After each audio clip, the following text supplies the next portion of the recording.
محمد بن مسلم نے ایک مرتبہ عرض کی کہ مولا علامت امامت کیا ہے؟ امام محمد باقر علیہ السلام نے فرمایا، ایک مرتبہ تو ربضہ سے سفر کر رہا تھا کہ تیرے ہم سفر نے تجھے ہماری محبت و معرفت کا گلہ کیا تھا۔ محمد بن مسلم نے کہا، مولا آپ نے بالکل سچ فرمایا ہے، آپ کو ان باتوں کی اطلاع کون دیتا ہے؟ آپ علیہ السلام نے فرمایا، ابن مسلم، کچھ جن ہمارے شیعہ ہیں جو تم سے زیادہ ہمارے اطاعت گزار ہیں۔ ابو بصیر راوی ہیں کہ خراسان کا ایک شخص امام محمد باقر علیہ السلام کی خدمت میں حاضر ہوا تو آپ نے اس سے فرمایا، تمہارا والد کیسا تھا؟ اس نے کہا کہ وہ بالکل تندرست ہے۔ آپ علیہ السلام نے فرمایا، جب تم گھر سے روانہ ہو کر گرگان پہنچے تو اس کی موت واقع ہو گئی۔ پھر آپ نے اس سے اس کے بھائی کے متعلق پوچھا تو اس نے کہا وہ بھی خیریت سے تھا۔ آپ علیہ السلام نے فرمایا، اسے تمہارے ہمسائے صالح نے فلاں دن قتل کر دیا تھا۔ یہ سن کر اس نے انا للہ و انا الیہ راجعون پڑھا اور رونے لگ گیا۔ امام نے فرمایا، غم نہ کرو، اللہ تعالیٰ نے انہیں جنت کا مقام عطا کیا ہے اور اس دنیاوی زندگی سے جنت میں کہیں بہتر ہے۔ پھر اس نے امام علیہ السلام سے عرض کی، جب میں وطن سے روانہ ہوا تھا تو اس وقت میرا بیٹا شدید قسم کے درد میں مبتلا تھا۔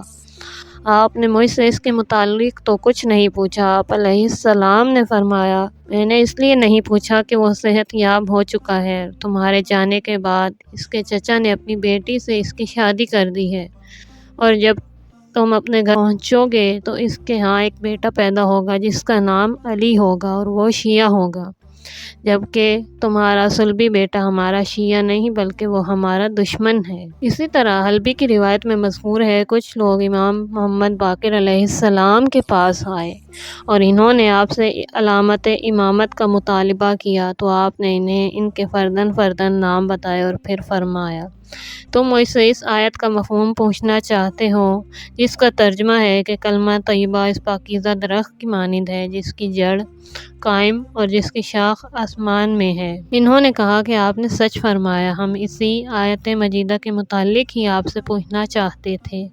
آپ علیہ السلام نے فرمایا، شجرہ طیبہ ہم ہی ہیں اور ہم اپنے علوم میں سے جتنا چاہتے ہیں اپنے شیعوں کو عطا کرتے ہیں۔ علی ابن حمزہ اور ابو بصیر کا بیان ہے کہ ہم نے امام باقر علیہ السلام سے ملاقات کا وقت لیا ہوا تھا، چنانچہ ہم آپ کی ملاقات کے لیے گئے تو ہمارے ساتھ ابو لیلہ بھی تھے۔ جب ہم وہاں جا کر بیٹھے تو آپ نے اپنی کنیز سے فرمایا کہ چراغ لے آؤ۔ وہ چراغ لے آئی۔ پھر آپ علیہ السلام نے فرمایا، وہ ہندی ٹوکری لے آؤ۔ جب ٹوکری آئی تو آپ نے اس پر لگی ہوئی مہر توڑی اور اس سے زرد رنگ کا ایک صحیفہ نکالا اور آپ نے اسے پھیلا کر دیکھنا شروع کیا۔ جب تہائی یا چوتھائی حصے تک پہنچے تو آپ نے میری طرف دیکھا۔ آپ کے دیکھنے سے میرے جسم پر کپ کپی سی طاری ہو گئی۔ پھر آپ علیہ السلام نے عذرائے شفقت میرے سینے پر ہاتھ رکھ کر فرمایا، اب تو ٹھیک ہو نا؟ میں نے کہا، جی ہاں، قربان جاؤں۔ پھر آپ نے فرمایا، میرے قریب آؤ۔ میں آپ علیہ السلام کے قریب ہوا تو آپ نے فرمایا، اس صحیفے کو پڑھو۔ جب میں نے اس پر نگاہ کی تو اس میں مجھے میرا اور میرے والد کا نام دکھائی دیا اور میری ہونے والی اولاد کا نام بھی اس میں لکھا ہوا تھا۔ آپ علیہ السلام نے فرمایا، اگر میری نظر میں تمہاری خاص اہمیت نہ ہوتی تو میں تمہیں یہ صحیفہ کبھی نہ پڑھاتا۔